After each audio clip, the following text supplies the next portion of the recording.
કઢી ઘરમાં બધાને ભાવતી જ હોય છે। જો પરફેક્ટ માપ સાથે કઢી અને ખીચડી બનાવવામાં આવે તો તે સ્વાદમાં ખૂબ જ સરસ લાગે છે।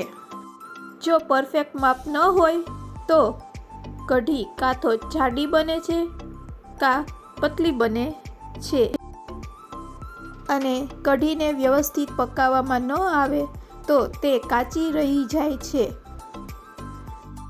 તે જ રીતે ખીચડીમાં પણ પરફેક્ટ માપ હોવો જોઈએ બનાવવા માટે। જો મારી રેસીપી તમને ગમે તો લાઈક અને વધારે ને વધારે શેર કરજો। સાથે સાથે સબસ્ક્રાઈબ કરી બેલ બટન દબાવવાનું ભૂલશો નહીં, જેથી કરીને તમને મારા નવા વિડીયો મળતા રહે।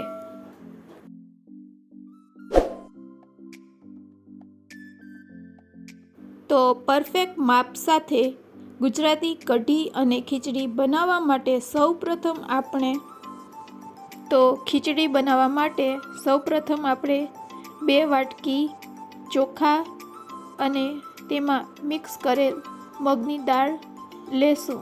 હવે તેને આપણે 2 પાણીથી વ્યવસ્થિત ધોઈ લેવાના। તો આ રીતે 2 પાણીથી આપણે તેને ધોઈ લેશું। તો હું જ્યારે ચોખા અને મગ ધોતી હતી ત્યારે મેં ગેસની ફ્લેમ ચાલુ કરી દીધી હતી અને પાણીને બોઇલ કરવા મૂકી દીધું હતું। તો લગભગ આપણે 2 વાટકી ચોખા અને મગની સામે 3 ગ્લાસ પાણીને બોઇલ કરશું। હવે તેમાં આપણે કુકરમાં પાણી ગરમ થઈ ગયું છે તો આપણા ચોખા અને મગને તેમાં એડ કરી દઈશું। સાથે સાથે 2 ટેબલસ્પૂન તેલ અને સ્વાદ અનુસાર મીઠું, સાથે સાથે પોણી ચમચી હળદર પાવડર લઈ તેને આ રીતે મિક્સ કરી લેશું। હવે કુકરના ઢાંકણથી ઢાંકી તેમાં આપણે 3 વિસલ વગાડીશું। તો હવે આપણે કઢી બનાવીશું। તો મેં અહીંયા કઢી માટે ખાટી એવી છાશ લીધેલ છે।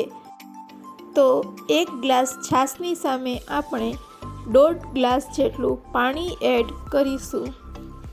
હવે 1 વાટકીમાં ચણાનો લોટ લઈ લગભગ 2 ચમચી ચણાનો લોટ લીધેલ છે તેમાં પાણી એડ કરી તેની પેસ્ટ બનાવીશું। તો આ રીતે આપણે ચમચી વડે હલાવી અને તેની પેસ્ટ તૈયાર કરી લેશું। હવે આ તૈયાર કરેલ પેસ્ટને આપણે છાશના બાઉલમાં એડ કરી દેશું અને તેને પણ ચમચી વડે સારી રીતે હલાવી લેશું। ચમચીથી સારી રીતે મિક્સ કરવાથી તેમાં ગઠ્ઠા પડતા નથી।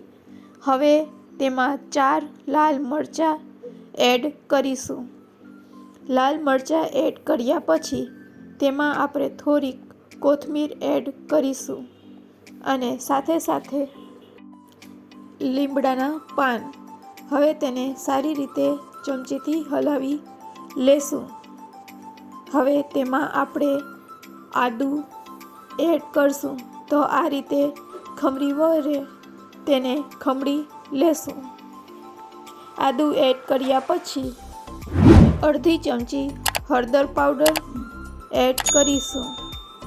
હળદર પાવડર એડ કર્યા પછી સ્વાદ અનુસાર મીઠું અને લગભગ 1.5 ચમચી જેટલી ખાંડ એડ કરી આને સારી રીતે હલાવી લેશું।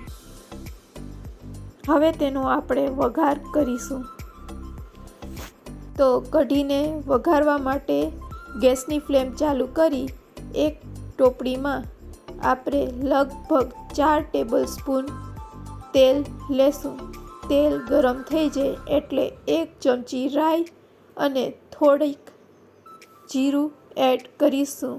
જીરું અને રાઈ સારા એવા ફૂટી જાય એટલે તેમાં હિંગ એડ કરીશું। હિંગ એડ કર્યા પછી થોડાક લીમડાના પાન અને 1 સમારેલ ડુંગળી એડ કરીશું અને તેને ચમચા વડે સારી રીતે હલાવી લેશું. હવે તેમાં આપણે જે કઢીનું મિશ્રણ બનાવ્યું હતું તેમાંથી એકાદ ચમચો એડ કરશું અને આ રીતે હલાવી તેને છીબાથી ઢાંકી દેશું. જો આ રીતે તમે કઢી બનાવશો તો કઢી ખૂબ જ ટેસ્ટી બને છે. તો એકાદ મિનિટ પછી છીબું ખોલી તેને ચમચાથી વ્યવસ્થિત હલાવી અને બચેલ મિશ્રણને તેમાં એડ કરી દેશું. આ કઢીને આપણે હાઈ ફ્લેમ ઉપર 15 મિનિટ પકાવશું. જો તમે તેને સતત હલાવતા હાઈ ફ્લેમ ઉપર 15 મિનિટ પકાવશો તો કઢી કાચી રહેતી નથી અને ખાવામાં ખૂબ જ ટેસ્ટી લાગે છે. તો હવે આ કઢીને આપણે 15 મિનિટ પકાવશું. તો સતત હલાવતા તેને 15 મિનિટ પકાવીશું. જરૂર લાગે તો તમે પાણી એડ કરી શકો છો. તો 15 મિનિટ થઈ ગઈ છે અને આપણી કઢી છે એકદમ સરસ પાકી ગઈ છે. તો હવે ગેસની ફ્લેમ આપણે બંધ કરી દેશું. તો કઢી રેડી છે. તો તેને એક બોલમાં કાઢી લેશું. તો રેડી છે આપણી ગરમા ગરમ કઢી સર્વ કરવા માટે. તો આ બાજુ કુકરમાં આપણી ખીચડી પણ રેડી થઈ ગઈ છે. તમે જોઈ શકો છો કે મસ્ત ખીચડી તૈયાર થઈ છે.